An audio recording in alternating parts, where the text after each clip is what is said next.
they swing around the turn, where Niagara still had the lead from Manawanui, and Sangster running on well, followed by Sabrit. Here's Induna producing a run.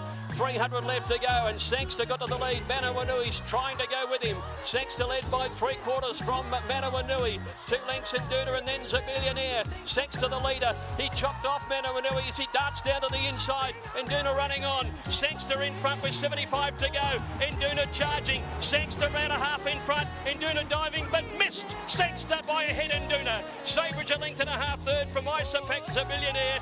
Manawanui weakened out late. What a great story this is for Trent Busserton with Sangster coming across. Savabeel, his father, couldn't win the Derby. He got run down by Plastered.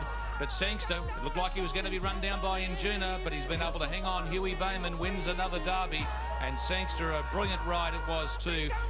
Going free fall, get it ball right into the deep end. I know that there's a chance that I could chance that I'm the truth. You're the only thing that I can think about. Great memories of Sangster winning the Derby in 2011. I was on track that day and remember it really fondly, and I know someone else who did as well, and that was Natalie Young, who just, that must be one of your best racing memories. Natalie, good morning to you.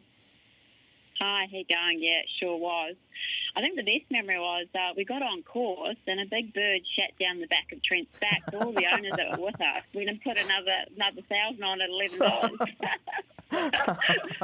I bet that's not one of Trent's greatest memories, though. Well, what about today? Obviously, Victoria Derby looms again. Can you do it again? Well, we love getting these New Zealand bred horses in there, that's for sure. And look, I think there's 8 out of the 14 are New Zealand bred, so that's great for New Zealand and all the breeders back home. Yeah, look, I can't really fault him. He had that it was a really strong win last time at Caulfield in the Group 3. You know, he sort of got to the front a little too soon, and you know, he sort of was entitled to get run down late, and he really dug deep and fought back. And yeah, it just gave me the impression that the 2500 really shouldn't worry him. And look, he's had a pretty faultless preparation. He's a big, strong Savabeel with just fantastic mannerisms, and he's just a really laid-back customer. So I think from that draw, we'll just sit him behind the speed, and we'll get a nice run in transit. There are a lot of similarities, aren't there? You know, the Savabeel, a lot of the same sort of owners that were involved in Sangster. And is it taking you back? Is this all sort of giving you the same sort of Sangster feels? He's probably a little bit more laid back than what Sangster was, just in his work. But yeah, you got Tommy Heppenstall, Dave Nebo, and Kev O'Brien. I mean, they were all there this time last year, 2011. Sorry. So yeah, it'd be great if history did repeat itself. I hope so. That's for sure. Okay, what does Mark do from barrier 8 today? How positive will you be in running? Well, he doesn't want to bustle him too much out of the gate. He doesn't want to get him up over racing. So we just took them actually both for a little bit of a trot this morning, just so they'd come back and think it's a normal day and eat their breakfast. And I think there's not a lot of speed, but I'm sort of hoping something like Born to Succeed or, that Let's Caracadil might sort of roll forward and make it a sort of genuine tempo, and we'll just get a nice sort of run in behind it, sitting about 5th or 6th.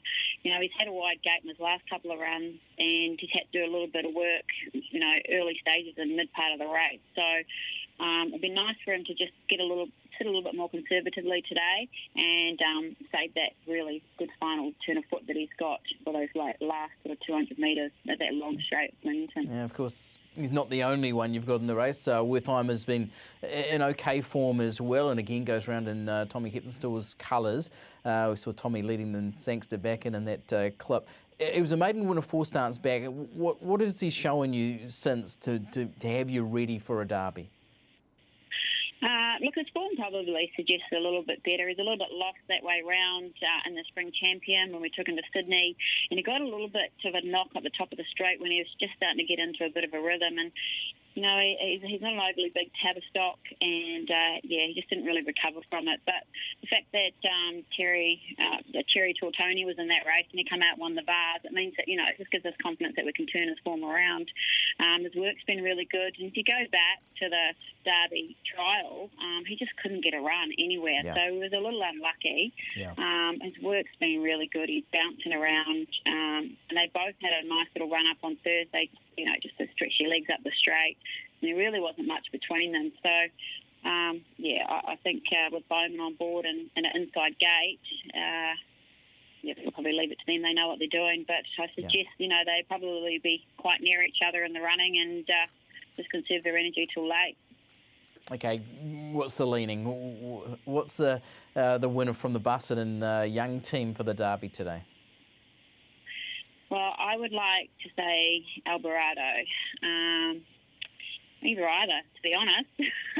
Exactly. It would just be great to be winning in Tommy's colours again. I can't really fault them, to be honest. It would be great if Bowman could get one up, and just, repeat history. I don't care which one wins. I just really hope one of them does. So, it's a good derby, and you've got, Young Werther, and you've got a few others. It's a derby full of Dundeals and Savabeels and Tavistocks and a couple of Redwoods as well. So, it's a good derby, and it's good to be chasing another one. Okay, just looking at, behind but also ahead, you've got Taish Goddess going around in the Wakefield today, and I see she's one of a couple that you've still got nominated for the Oaks on Thursday. What can we expect from her today? Look, she was sort of against the older horses last start in a Class 1. I know it was only at Pakenham, but the winner was a 7-year-old imported European horse. So back against her own sex and her own age. She hasn't done anything wrong. She's been thereabouts. She actually ended up beating Lex Caracadil, who's in the Derby, and in the betting first up. So she's always shown us plenty of ability. She's just sort of hasn't had a lot of luck in the running. So, Personal's going to be hard to beat in that Mirror Valley, the Sydney horse and Art Newman's. But look, I think if Kieran McAvoy can give her a good run in transit, I think she's a nice each-way chance today. I don't think she should really be paying $40. I sort of had her more around the $15 mark, Okay. She'll love Flemington, and she's a Teofilo filly that'll see the trip out no problem. Okay, good yard. And what about Thursday? Can you have a runner in the Oaks? I hope so. If she runs top 3 today, we'll definitely push on. Okay, and you've also got PJ's Off nominated. Any chance that she could get there as well? No, we're going to spell her and bring her back in the autumn. It's just a little bit too soon for her. She's definitely got the ability there, but we'll give her a little bit of a break. Okay, and what about the Golden Eagle today? You've got Sierra Sue, draws barrier 1, Nash Rawal are doing the riding. What can we see from her today? Oh, look, she's done nothing wrong this preparation. She's had 7 starts. She's won 5 of them and beaten by a horse that come out and won at Flemington a few starts afterwards. And the only time she's gone amiss was in the Adelaide Derby, and she just pulled up with a bit of mucus afterwards. So she had a genuine excuse. Yeah.